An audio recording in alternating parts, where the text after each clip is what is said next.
Hello, beautiful people. And look, before I start this session, I have a big announcement to make.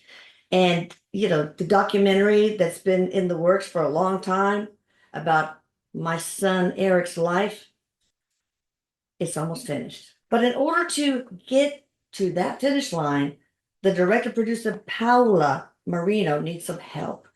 So she needs funds to cover all the professional fees that will be involved to bring the story to the screen.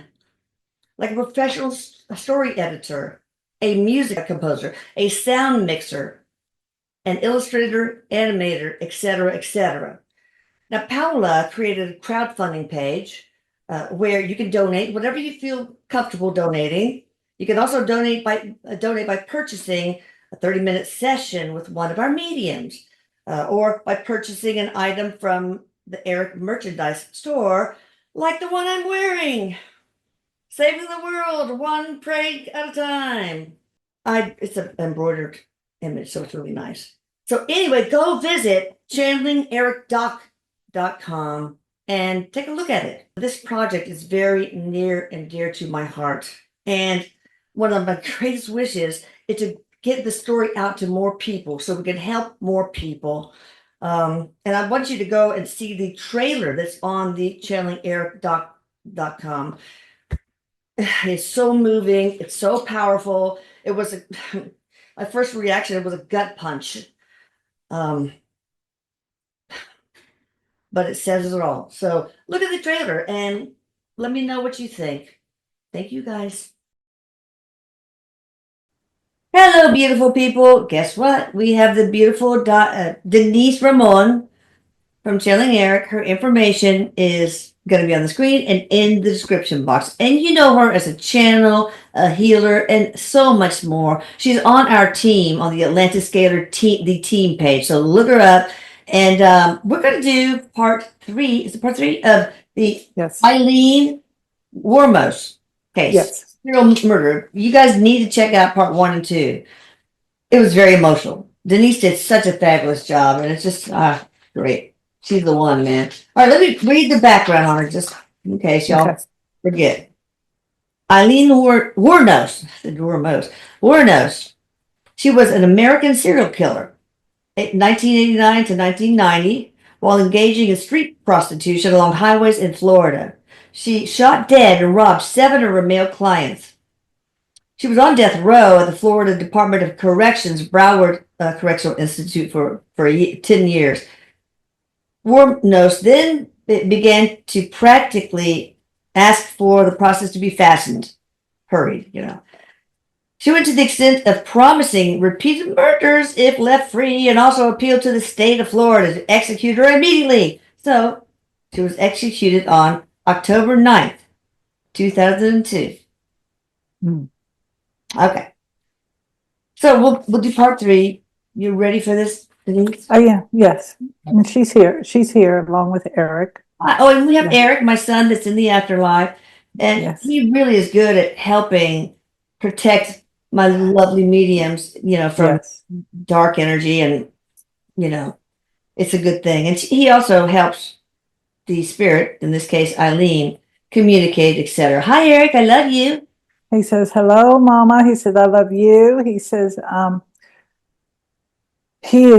you must have a lot going on in the house right now, because he shows me digging in boxes and doing things. And oh my God, you are so good. He's like doing all of it, packing the crystals, that encoding and packing. He's doing all of it. He's helping you with all of this. He says he just loves doing it. It's like I feel like those little streamers, the little gold and silver things that you put in the box to fill, it's all over the place now. He's having fun with it. So if you see little messes around, it's not anybody else doing it or the dogs. Oh, it's me too.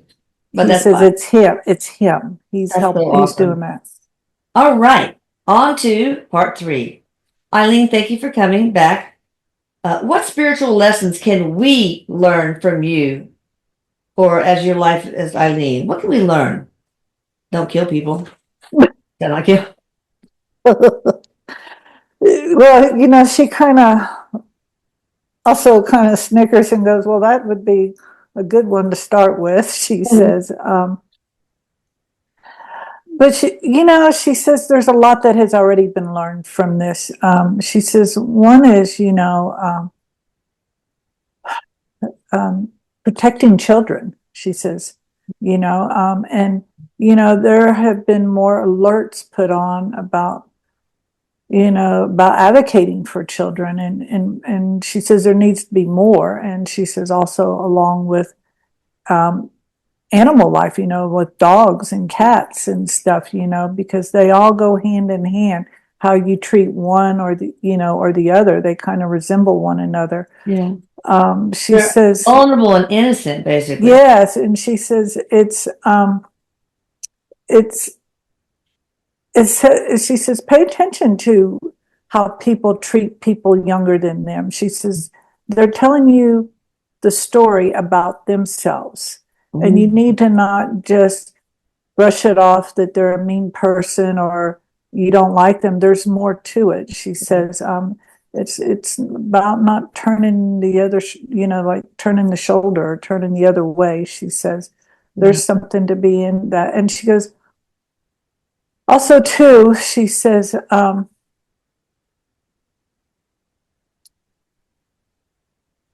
people don't grow up wanting to be a gangster, to be a murderer, to be, they just don't want to do that. So there's a reason behind it.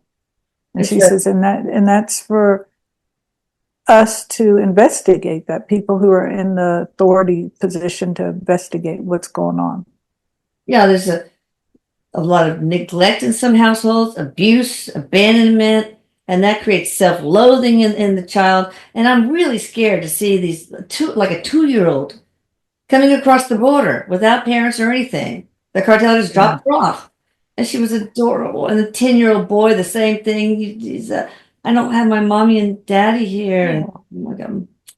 And there's like, I don't know, maybe up to 500,000 children that have gone missing. We need to protect them.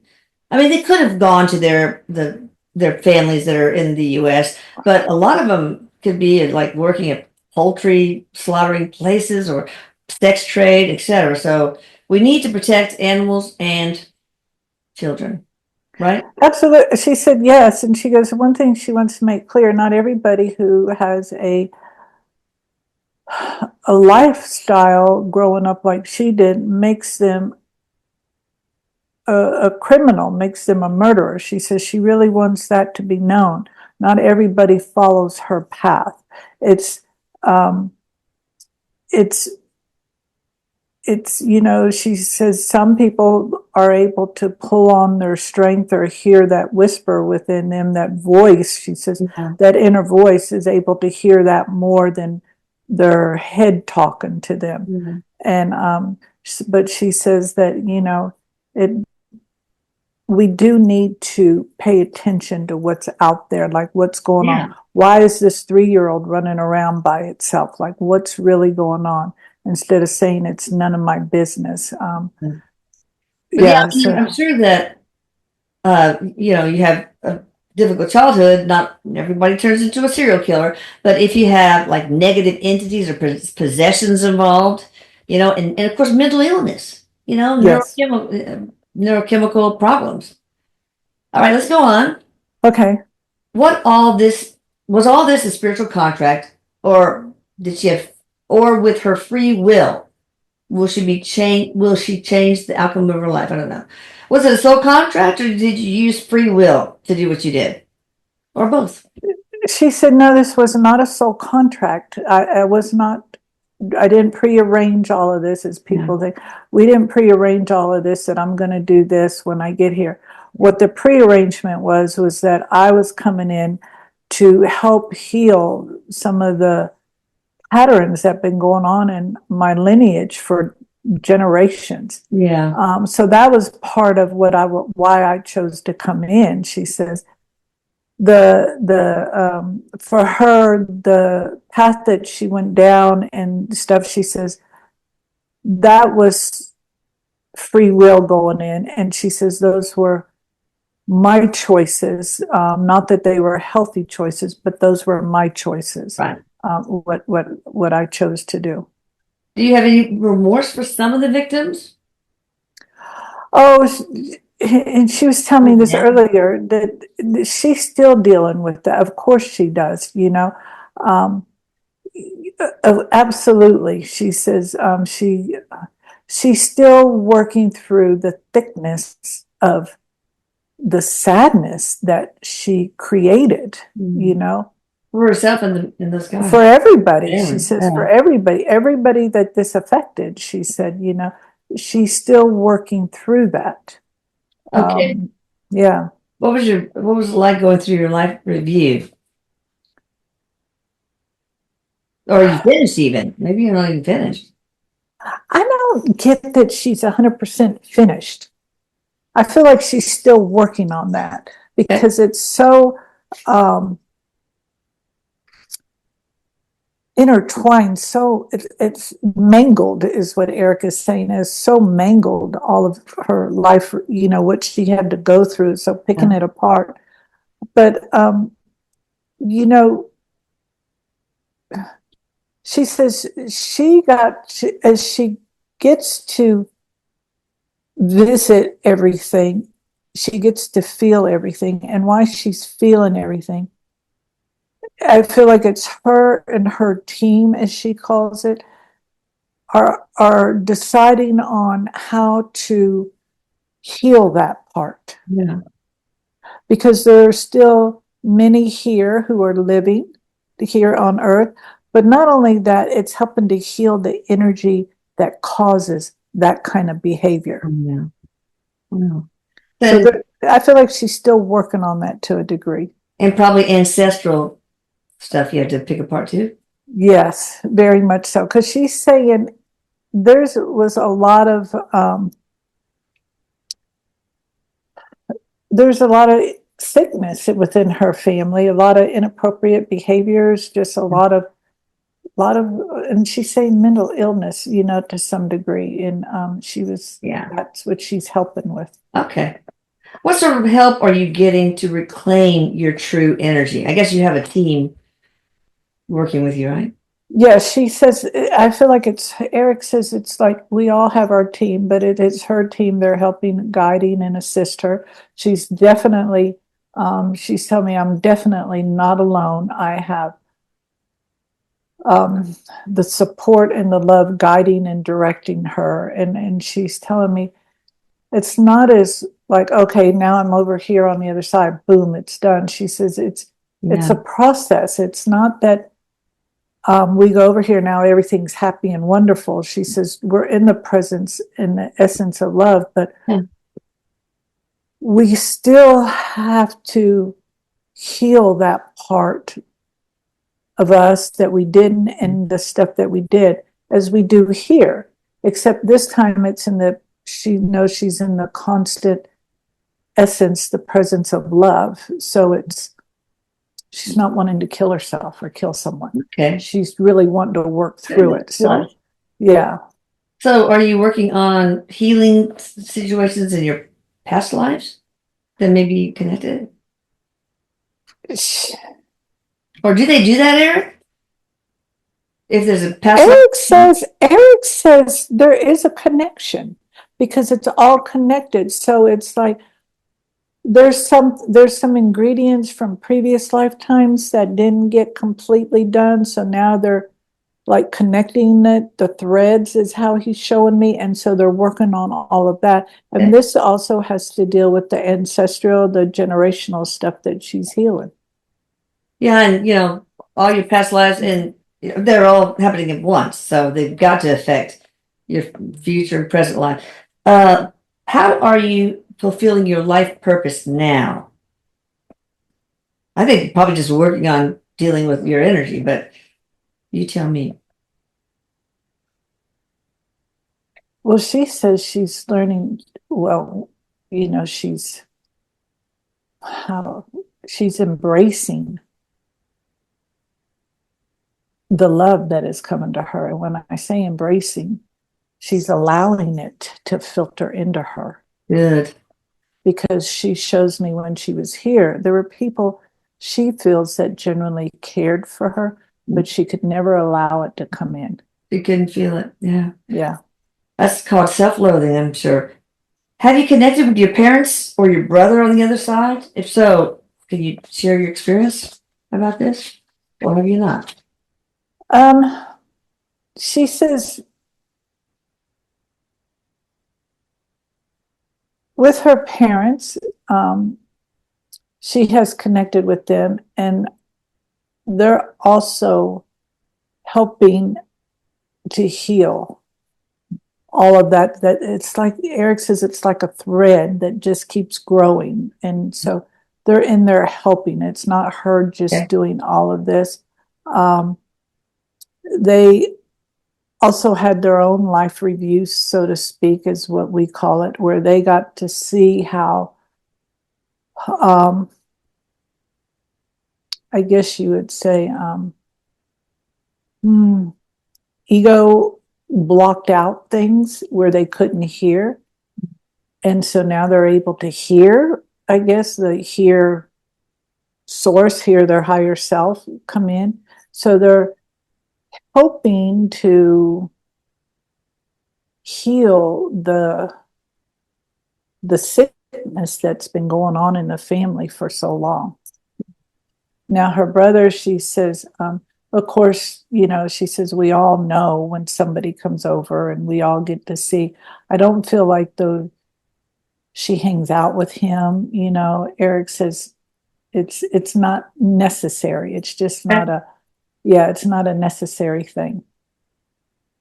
Yeah. How many of these men there was a list of 7, did you know from past lives?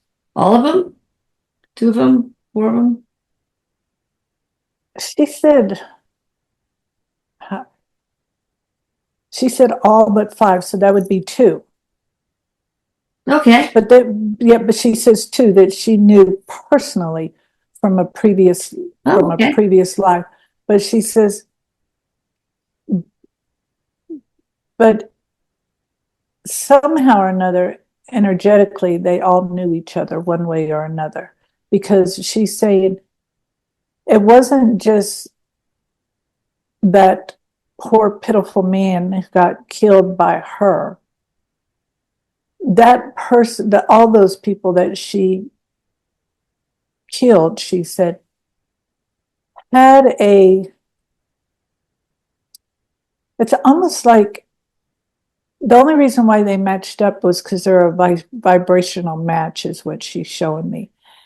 And there was something, everyone that she killed had stuff behind them that needed to be exposed to. And so each person she did was ready to transition, as I call it, transition. Yeah. But it was about opening up their stories too. And I don't feel like they completely opened up their stories. They just focused on her. Okay. I don't feel like they really. All right. I don't think they really gave a whole, like they really shared their stories like they did her story. So, did they do anything to you in a past life? Killing anything? She said, actually, no. The 2 that she knew in a past life, she says they were really good friends in a previous lifetime. Okay. Yeah, they were good friends. Now, there are some that were, I feel like she knew in other lifetime, but not like the 2 that were really profound impact on a previous life. I don't feel like they did anything to her in a previous lifetime. Okay. Yeah. So how close was Charlize Theron's portrayal of you in the movie Monster? I need to see that. And how accurate was the information contained in that movie? She smiles and she said she really did a good job of her. And I feel like that actress somehow connected with her on some level, because I feel like she was with her. Yeah, I feel like there was a connection there. Were they together in another life maybe, or just not? I don't get that, but I just feel like she connected with her spirit. I feel like she could really connect with her,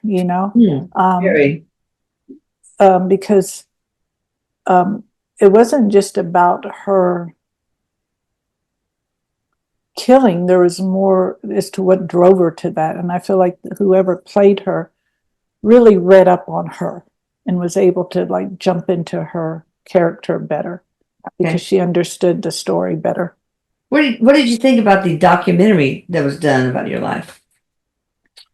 You know, she says she says it was good. You know, of course there was pieces that were left out. She goes, of course, she said, I feel like they did their best, but she says, nobody can express your side of the story better than you. Yeah. So she said, but she says she commends them for trying to collect a horrific story and make it to where it's gentle enough for people to hear it. Yeah. Interesting. Eileen, did the spaceship ever come for you in the end? I don't know anything about that. Did the spaceship ever come? She says, no. Okay. That was something you were hoping, maybe? Maybe up to the mothership. She was hoping for a lot of things, she said. Yeah. Now, is she with her family of extraterrestrials? She said, absolutely. She goes, we all have our families. 99% of us have our own families. And she said, of course she's there. Okay. What was the first thing you thought or felt when you passed on?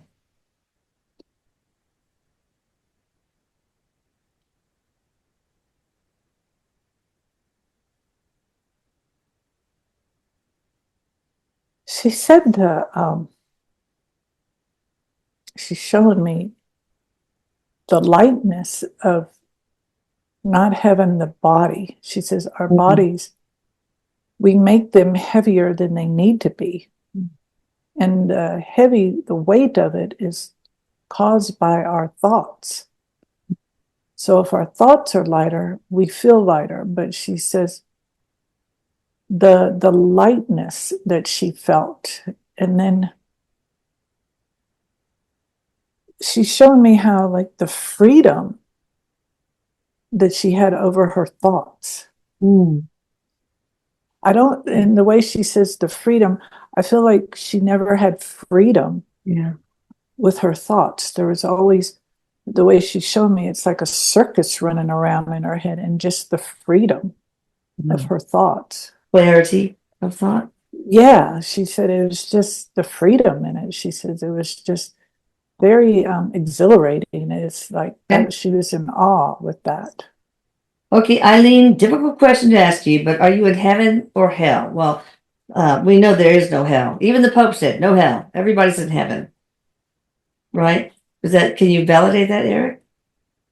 Erik says yes, but we have this thought that heaven and everything's just rosy and no problems, and we're all living the life that we think we want to live when we're here, he says.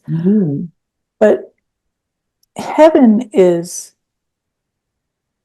being at peace with oneself, it's your total self, like in your higher self. You know, you're not, you just know. It's a knowing, it's this freedom, this love and everything. So is she in that space? Yes, but that doesn't mean, she says, I'm not working. Yeah, she's doing hard work, right? Yes, but she says and Erik is telling me it's hard to put it into words, that she's still having to work and help heal the damage from the life of Eileen. She's still having to work on that. And it's just because she says, I'm ready to work on it, doesn't mean it gets resolved instantly like that, because she has to match up that frequency with the frequency of the harm she caused others. Yeah, wow. That's not so it's, you know, and Erik says it's about alignment. It's not but she's not in the mode like, I wish this would hurry up, I wish this would hurry up, because she knows, she sees that it's all going to be done. It just is. And she goes, they want to know, am I in the light? And she says, 100% I'm in the light. When you crossed over, what was the first place you went? Or were you stuck and had to ask for help, maybe? I don't feel like she crossed over right away. I feel like it was I feel like she says it was not a very, oh boy, here I go, I'm going home. It wasn't that. I feel like it was, I don't feel like she crossed over all the way. I feel like there was some hesitant on her part, mainly for the guilt and the shame. Yeah. Because she says, I knew what I did was wrong. I knew. But I wasn't in the right mind to say, stop it and don't do that anymore. So her transition, I just don't feel like it was an easy transition. I just don't. I feel like it was, yeah, I just don't feel like it was.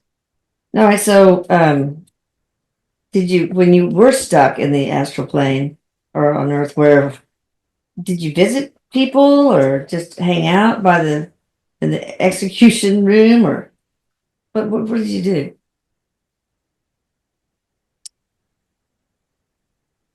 Oh, she says,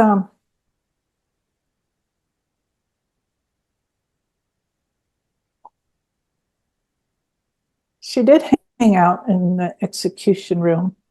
Okay. And she said it was really important for her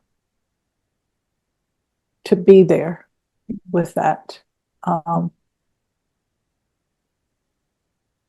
It was really important for her to witness everything. Yeah. Okay. And I don't feel like that was an easy task for her. I feel like that's when she really started feeling the magnitude of her life. And when I say feel it, it's like there was nothing else racing in her head. She was able to like really see the magnitude. There was a sense of relief, though, she says. She was just relieved that she didn't have to go back into that body. And I don't feel like the amount of drugs that they gave her, I just don't feel like they had to give her the full dose because she was ready to go. Oh, okay. Yeah, I just don't feel like they had to really pump her up with that. Did you believe in the afterlife when you were alive?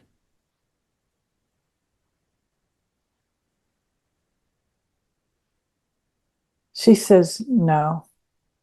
She said she couldn't go there with that. So, how did you cry? Were you angry or scared and had to call out for help to eventually cross over? She said she was definitely, well, it was more of a self-loathing with herself, she says. So she didn't feel like she had the right to go. I feel like her team was there. Erik is telling me she had some spirit guides there that to help her, and that there was a hand out there reaching for her and talking to her, and like talking to her younger soul, letting her know it was okay and where to go and stuff, because there was still, Erik says, there was still a part of her that just didn't trust at all. So it was like, even though it feels really good, it's like, I can't trust you. So there was, I feel like a couple of her spirit guides were definitely there helping her. And past loved ones from other lives that, you recognize right away. Were there. I also get that there was a little dog that she had when she was younger that got killed by a car. So this was very traumatic. Very well. It was real. Oh my God, you are here. This like relieved, and so they were just bringing this. And just I feel like they were just. Erik says basically they were like talking her off the cliff to come over. Okay. Have you found peace now in the afterlife, or are you still like working on gathering that? The peace is definitely found. It's definitely there. She says the peace is there. It's the her mission, her goal before she incarnates again, if that happens, is to heal the sadness that she created and others who were involved with her created. Mm. Did you have any other lives very similar to the one as Eileen WUORNOS that possibly affected the current life you just had? When you said that, Erik is showing me she was like I feel like, trying to see how long ago it was. It was several hundreds of years ago, but it was almost like she lived in the jungle. So it was like on survival mode, but she was a male. Okay. And I feel like, I don't know that she killed, like serial killed people like she does, now. Okay. But she did a lot of stealing. Okay. And putting things on fire. I feel like burn things, Yeah. So to cover up, like, so people couldn't find her or find him. Yeah. Yeah. Interesting. Okay, 2 more questions. I think we already asked this, but we'll do so. We'll do it again, maybe. Are you reincarnated now, or do you plan to? No. She says, Okay. no, she's not now. And is she planning to? She said, Not for a while, probably. no. She says when she does come back, she wants to make sure that she's able to complete her mission of what she originated for, because she says, obviously wasn't able to complete the mission that she came here for. Final question. Do you have any messages for your victims and their families?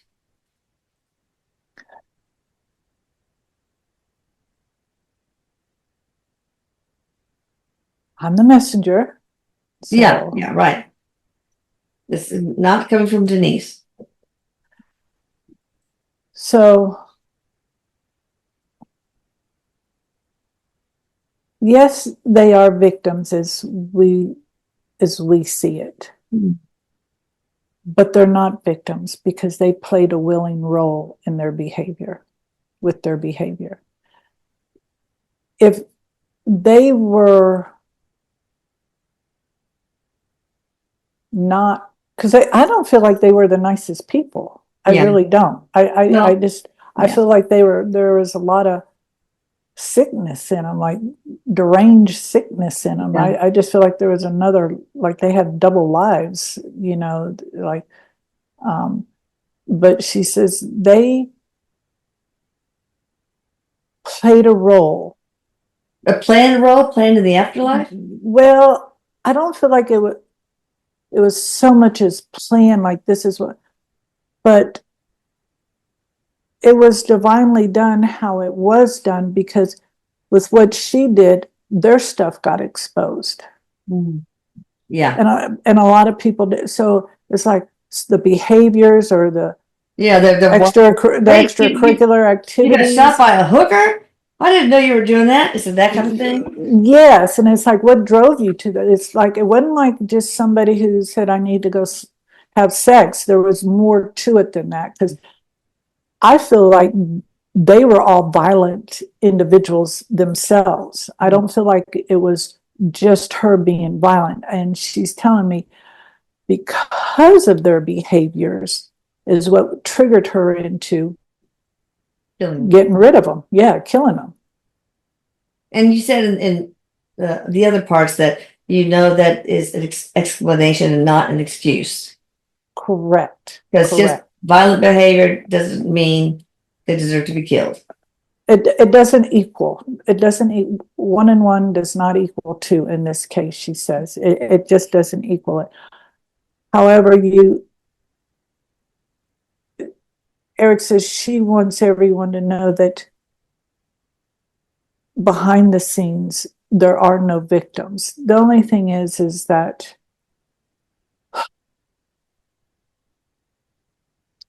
what she says it does is it stirs the pot and everybody has to look at their own secrets. Oh, yeah.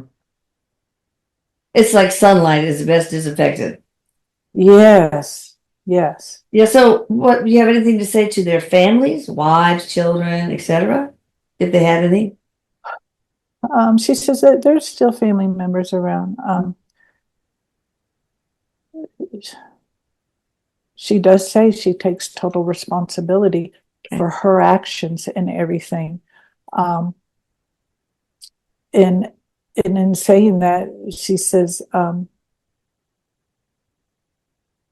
it's never the solution to take one's life. She says there's nothing wrong with taking your own life, but taking someone else's life is not a solution. Someone else is done now. Yeah. All right. Well, thank you, Eileen. Thank you, Eric. And thank you, Denise. Check her out in the description box below, Denise Ramon, and I'm sure it's already been on the screen. Be sure to give it a thumbs up. Please like this. It helps our algorithms, Paola says, who she manages my YouTube channel. It does. It does. And also subscribe, because that also helps. Yes. Okay. Thank All right. you. You're so welcome. Take care. Thank you. Bye. Bye.